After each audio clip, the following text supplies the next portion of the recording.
بسم اللہ الرحمن الرحیم۔ عن ابن عباس قال مر النبی صلی اللہ علیہ وسلم بحائط من حیطان المدینہ او مکہ فسمع صوت انسانین یعذبان فی قبورہما فقال النبی صلی اللہ علیہ وسلم یعذبان وما یعذبان فی کبیر وانہ لکبیر ثم قال بلا کان احدہما لا یستتر من بولہ وکان الآخر یمشی بالنمیمہ ثم دعا بجریدۃ رطبہ فکسرہا کسرتین فوضع علی کل قبر منہما کسرہ فقیل لہ یا رسول اللہ لما فعلت ھذا قال لعلہ ان یخفف عنہما ما لم تیبسا او الا ان یبسا۔ یہ بخاری کی روایت ہے، اصلاً بخاری سے لی گئی ہے، بعض اضافوں کے ساتھ، رقم ہے 216۔ وہی باب ہے عذاب قبر کا، اس کی روایتیں ہم ایک ایک کر کے دیکھ رہے ہیں۔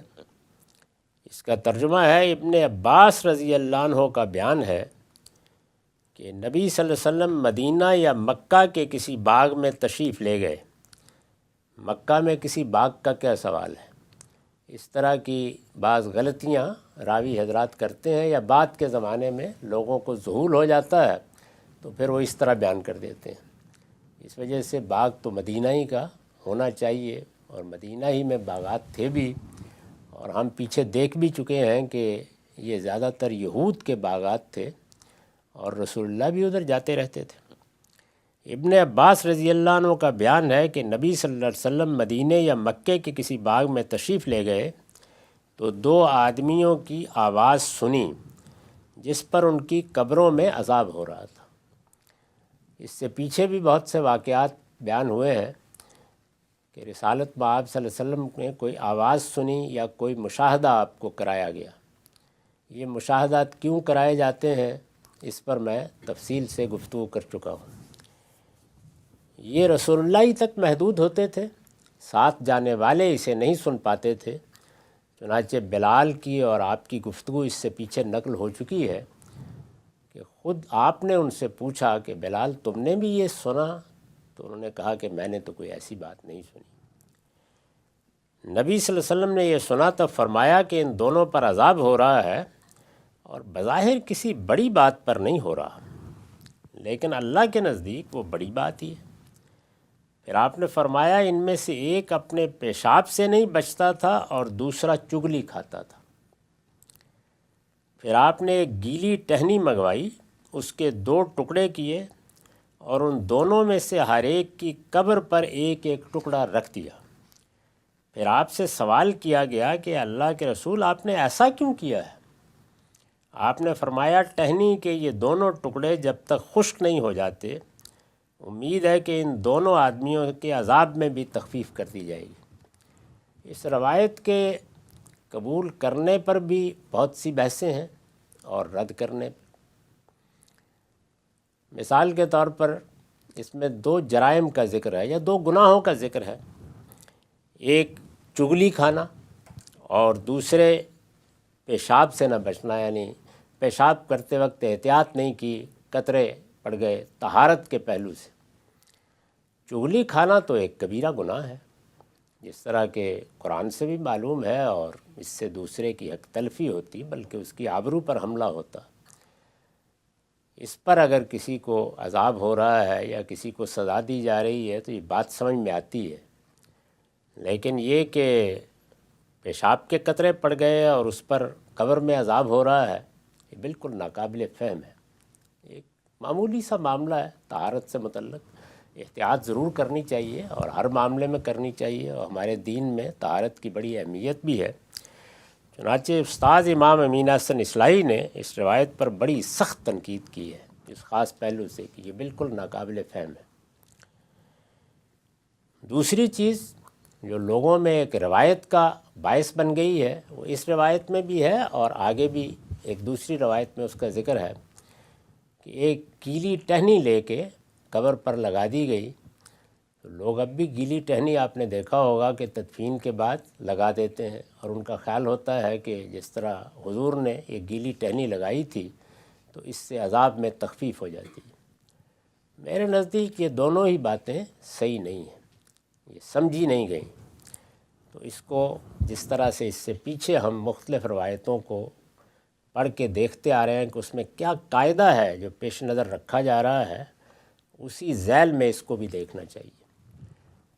میں بتاتا آ رہا ہوں کہ اللہ تعالیٰ کا جو قانون قرآن سے اور سب روایتوں سے بھی معلوم ہوتا ہے۔ تمام روایتوں کا مطالعہ کرنے کے بعد ابھی ہم یہ غالباً 17ویں 18ویں روایت پڑھ رہے ہیں، یہ 25-26 کے قریب روایتیں ہیں، یہ سب آپ پڑھ لیں گے، سن لیں گے، بالکل واضح ہو جائے گا کہ اللہ کا قانون جزا و سزا کے معاملے میں یہی ہے کہ یہ دنیا ختم ہوگی، انسان یہاں سے رخصت ہوتا ہے۔ یہ بات تو قرآن نے واضح کر دی ہے کہ رخصت ہوتے وقت آدمی کے ساتھ فرشتے اس کی شخصیت اور اس کے اعمال کے لحاظ سے معاملہ کرتے ہیں، استقبال بھی کرتے ہیں اور بدلے بھی لیتے ہیں۔ پھر لوگوں کو صلا دیا جاتا ہے، اس کی تفصیلات پیچھے روایتوں میں بھی آ گئی ہیں، اور قرآن مجید نے مرکت کا لفظ یعنی سونے کی جگہ خوابگاہوں کا لفظ استعمال کرتے قبر کے بارے میں بتا بھی دیا ہے۔ چنانچہ یہی کہا ہے کہ جب سب لوگ اٹھیں گے تو یہ کہیں گے کہ من بعثنا من مرقدنا، ہماری خوابگاہوں سے ہم کو کس نے اٹھا دیا، ہم تو سوئے ہوئے تھے۔ سلا دیے جاتے ہیں، اس کے بعد لوگ قیامت میں اٹھیں گے، وہاں حساب کتاب ہوگا، اور پھر کسی کے لیے جزا، کسی کے لیے سزا۔ قبر میں اس طرح کی کوئی چیز عمومی قانون کی حیثیت نہیں رکھتی۔ اس میں استثناء عذاب و ثواب کا اسی اصول پر ہے جس کی وضاحت ہم نے اس دنیا میں بھی کی ہے اور بار بار کر رہے ہیں، کہ وہ اتمام حجت کا قانون ہے۔ یعنی اللہ تعالیٰ کے پیغمبر جن قوموں کی طرف آتے ہیں اور ان کے مخاطبین کی حیثیت سے وہ قومیں ان کی دعوت سنتی ہیں، لوگ سنتے ہیں، ان کے لیے معاملہ بالکل مختلف ہے۔ ان کے لیے دنیا ہی سے عذاب کی ابتدا ہو جاتی ہے، یعنی پہلی قسط دنیا میں آ جاتی ہے، ان کے ساتھ برزخ میں بھی عذاب کا معاملہ ہوتا ہے۔ اس کی تفصیلات ہم پیچھے روایتوں میں دیکھ چکے ہیں۔ انہی کے ساتھ وہ گفتگو بھی ہوتی ہے منکر نکیر کی، کہ وہ رسول کے بارے میں پوچھتے ہیں کیا رائے ہے تمہاری ان کے بارے میں، کیا کر کے آئے ہو، اور پھر منافقین کا کیا انجام ہوتا ہے، ان کے منکرین کا، وہ دنیا میں بھی قرآن مجید بیان کرتا ہے، اور برزخ میں بھی اس کو بھی قرآن نے بیان کیا ہے۔ سورہ توبہ میں اس کا درس دے چکا ہوں، اور اسی طرح آل فرعون کے بارے میں صراحت سے کہا ہے، یہ ان کے بارے میں ہے۔ یہی معاملہ دنیا کے اندر خدا کی اس منتخب قوم کے ساتھ ہو رہا ہے جس کو ہم یہود یا بنی اسرائیل کے نام سے جانتے ہیں۔ ان کے لیے بھی دنیا میں عذاب کا فیصلہ کیا گیا ہے، تو دنیا میں بھی اس میں گرفتار ہیں، اور برزخ میں بھی رہیں گے، اور قیامت میں قرآن کے الفاظ میں یردون الی اشد العذاب، سخت ترین عذاب کو لوٹا دیے جائیں گے۔ تو اس لیے میں نے یہ عرض کیا ہے کہ یہ اصل میں بنی نجار کے باغ ہے، اور پیچھے صراحت ہے، آگے بھی آ جائے گی کہ یہ یہودی کے باغ تھے، انہی کی قبریں ہیں۔ اس میں اب جو میں نے وضاحتی نوٹ لکھے اور جس میں اس دوسری تیسری بات کی وضاحت بھی ہو جائے گی، وہ سن لیجئے۔ پہلی بات میں نے یہ بتائی ہے کہ پچھلی روایتوں کی روشنی میں دیکھا جائے تو پورے اطمینان کے ساتھ کہا جا سکتا ہے کہ یہ مدینے ہی کا کوئی باغ تھا، یعنی مکہ راوی کی غلطی ہے، اور قبریں بھی یہودی کی تھیں جن کے بارے میں عذاب کا فیصلہ ہم پیچھے بیان کر چکے ہیں۔ ان کے بارے میں دنیا میں برزخ میں عذاب خود قرآن نے بیان کر دیا ہے، وہ جاری ہے۔ اس کے بعد دوسرا حاشیہ ہے، یہ اسی عذاب کا ذکر ہے، یہ جو فرمایا نا کہ عذاب ہو رہا ہے، جس کی وضاحت ہم نے پیچھے کی ہے کہ یہود جب اپنے لیے اللہ کے آخری پیغمبر کو قتل تک کر دینے کے درپے ہو گئے، یعنی حضرت مسیح ان کے آخری پیغمبر وہی تھے۔ یہود جب اپنے لیے اللہ کے آخری پیغمبر کو قتل تک کر دینے کے درپے ہو گئے، اور ان کے اس جرم کی پاداش میں ان کے لیے دنیا اور آخرت دونوں میں عذاب کا فیصلہ سنا دیا گیا، وہ فیصلہ خود قرآن میں نقل ہوا ہے، تو ان کے چھوٹے چھوٹے گناہ بھی اب اسی طرح شمار ہوتے اور ان کے لیے عذاب کا باعث بن جاتے ہیں۔ یہ خود قرآن کا پیغمبر کا بیان کردہ قانون ہے کہ اگر کوئی بندہ مومن بڑے گناہوں سے بچتا ہے تو اس کے چھوٹے گناہ اللہ تعالیٰ اس کے صلے میں خود ہی معاف کر دیتے، توبہ بھی نہیں کی تو معاف کر دیتے ہیں۔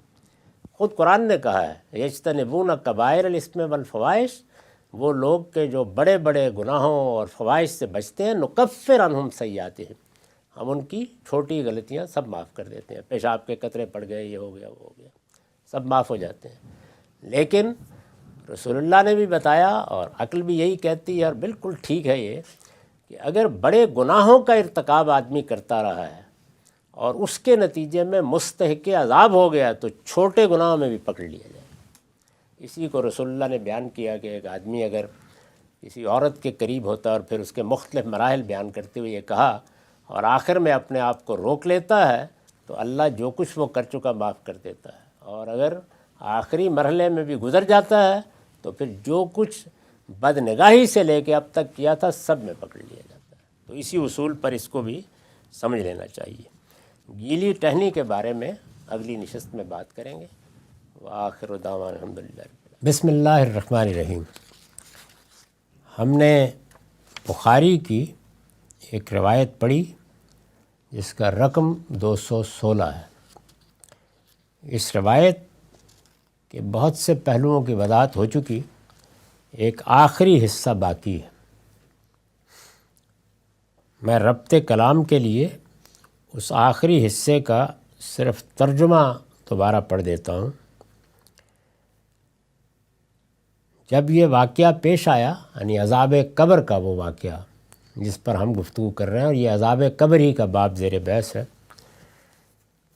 پھر آپ نے ایک گیلی ٹہنی منگوائی، یعنی رسول اللہ صلی اللہ علیہ وسلم نے ایک گیلی ٹہنی منگوائی، اس کے 2 ٹکڑے کیے اور ان دونوں میں سے ہر ایک کی قبر پر ایک ایک ٹکڑا رکھ دیا۔ 2 آدمیوں کی قبریں تھیں۔ پھر آپ سے سوال کیا گیا کہ اللہ کے رسول آپ نے ایسا کیوں کیا ہے؟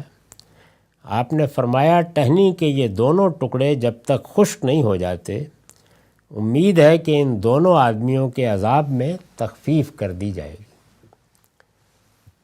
ہمارے ہاں اس سے لوگوں نے یہ سمجھ لیا ہے کہ اگر گیلی ٹہنی کسی قبر میں نصب کر دی جائے تو اس سے عذاب میں تخفیف ہو جاتی ہے۔ یہ بات اس طرح نہیں ہے، نہ گیلی ٹہنی سے کچھ ہوتا ہے، نہ یہ گیلی ٹہنی اس مقصد سے لگائی گئی تھی۔ یہ کیوں لگائی گئی، کیا چیز پیش نظر تھی، اس پر میں نے وضاحت کی ہے کہ رسول اللہ صلی اللہ علیہ وسلم نے جب اس طرح کی صورتحال دیکھی تو اپنی کریم النفسی کے باعث، یعنی آپ کی اپنی شخصیت کا ایک بڑا غیر معمولی پہلو ہے کہ آپ بعض اوقات بڑی نرمی برتتے ہیں۔ پیغمبروں کے شخصی اوصاف میں بہت کچھ تفاوت ہوتا ہے۔ سیدنا موسیٰ علیہ السلام کا ایک مزاج ہے، ابراہیم علیہ السلام کا ایک دوسرا مزاج ہے، سیدنا مسیح بالکل دوسرے مزاج کے ہیں۔ رسالت میں آپ صلی اللہ علیہ وسلم کے ہاں بہت کریم النفسی ہے، یعنی بہت نرمی، بہت لطافت، اللہ تعالیٰ نے خود اس کی داد دی ہے، اور یہ کہا ہے کہ یہ بڑی غیر معمولی چیز ہے جو آپ کی طبیعت میں اللہ کی طرف سے آپ کو حاصل ہے یا ودیعت ہے۔ بعض موقعوں پر اس سے بڑے مسائل پیدا ہوئے ہیں۔ ایک بڑا مشہور واقعہ تو وہ ہے جس پر سورہ توبہ میں تبصرہ کیا گیا ہے، کہ جس میں اللہ تعالیٰ یہ چاہتے تھے کہ لوگ اجازت لینے کے لیے آئیں، تو اہل ایمان کے معاملے میں تو سختی کی جا رہی ہے، ایک بڑے امتحان سے وہ گزارے جا رہے ہیں، اس میں منافقین نمایاں ہو جائیں گے، تو آپ اس کی اجازت نہ دیں، پیش نظر یہی تھا۔ لیکن حضور سے جب لوگوں نے اجازت مانگی تو آپ اپنی طبیعت کے لحاظ سے انکار کر ہی نہیں سکتے تھے، تو آپ نے اجازت دے دی۔ اللہ تعالیٰ نے اس پر تبصرہ کیا ہے کہ عفی اللہ عنک لما اذنت، ساری اسکیم ہی خراب ہو گئی، اللہ آپ کو معاف کرے، آپ نے اطمینان سے سب کو اجازت دے دی۔ تو ایک طبیعت کے اندر یہ نرمی تھی۔ یہاں بھی جب قریب سے گزرے ہیں، میں بتا چکا ہوں کہ قبریں کن کی ہو سکتی ہیں، عذاب کی وجہ کیا تھی، وہ سب چیزیں بیان ہو چکی ہیں۔ تو یہاں پر بھی آپ نے وہی کیا، یعنی یہ چاہا کہ اگر میں پاس سے گزرا ہوں اور مجھے یہ دکھایا گیا ہے اور میرے سامنے کوئی حقیقت کھلی ہے تو کچھ ان کے لیے تخفیف ہو جائے، یعنی وہی نرمی، وہی محبت جو لوگوں کے لیے، انسانوں کے لیے آپ کے اندر سے اس کا ظہور ہوا، تو اس میں یہ تو واضح تھا کہ اللہ کے ایک قانون کے مطابق یہ معاملہ ہو رہا ہے۔ یہ تو نہیں کیا جا سکتا کہ میں اس کو بالکل ہی ختم کرنے کی درخواست کروں، تو آپ نے کچھ وقت کے لیے تخفیف کی دعا کی ہے، اور ٹہنی محض وقت کی تعین کے لیے، یعنی میں کتنی دیر کے لیے چاہتا ہوں، ظاہر ہے کہ وہاں گھڑی تو نہیں لگائی جا سکتی تھی نا، تو ایک ٹہنی کتنی دیر لیتی ہے خشک ہونے میں، کچھ دن تو لے ہی لیتی ہے، تو اس طرح چند دنوں کے لیے آپ نے تخفیف کی یا اس میں کمی کی دعا کی ہے۔ یہ ٹہنی کچھ نہیں کر رہی، نہ یہ عذاب میں کمی کر رہی ہے، یہ محض رسالت مآب صلی اللہ علیہ وسلم نے اپنی دعا کے بارے میں ایک وقت مقرر کیا ہے کہ پروردگار میں اتنی دیر کے لیے کم سے کم چاہتا ہوں کہ ان کے عذاب میں تخفیف ہو جائے، اس میں کمی ہو جائے۔ اس چیز کو بہت اچھی طرح سمجھ لینا چاہیے، اور کبھی یہ خیال نہیں کرنا چاہیے کہ اس طرح کے ٹوٹکوں سے اللہ تعالیٰ کے قانون پر اثر انداز ہوا جا سکتا ہے، یا اس طرح کوئی ٹہنی نصب کرنے کے نتیجے میں یا کوئی اور کام کرنے کے نتیجے میں کسی کے عذاب میں کمی آ جائے گی، یا کوئی شخص اللہ تعالیٰ کے ہاں کسی تخفیف کا مستحق ہو جائے گا۔ بالکل اس طرح کی چیزیں نہیں ہوتی۔ یہ دعا کی ہے آپ نے، اور واضح ہے، روایت میں بتایا گیا ہے کہ رسول اللہ صلی اللہ علیہ وسلم نے دعا کی ہے، اور اس میں یہ توقع ظاہر کی ہے کہ میری دعا ہے، اللہ قبول فرمائیں گے، لیکن کیا میں مستقل طور پر یہ دعا کر رہا ہوں کہ ان کا عذاب ختم کر دیا جائے؟ میں چاہتا ہوں کہ کچھ دیر کے لیے ان کے ساتھ میں یہاں سے گزرا ہوں تو نرمی کی جائے، اور اس نرمی کی مدت گویا مقرر کرنے کے لیے ایک ٹہنی نصب کر دی۔ ایک گیلی ٹہنی وقت لیتی ہے کچھ خشک ہونے میں، اتنی دیر کے لیے آپ نے دعا کی، اس سے زیادہ کوئی بات نہیں ہے۔ نہ اس کو اس لحاظ سے دیکھنا چاہیے، اور نہ ہمیں اب اس طرح کی ٹہنیاں نصب کر کے یہ خیال کرنا چاہیے کہ کسی کے عذاب میں کمی آ جائے گی۔ اس طرح کی کوئی چیز اس روایت سے نہیں نکلتی، نہ اس کا یہ مدعا ہے، نہ یہ چیز پیش نظر ہے۔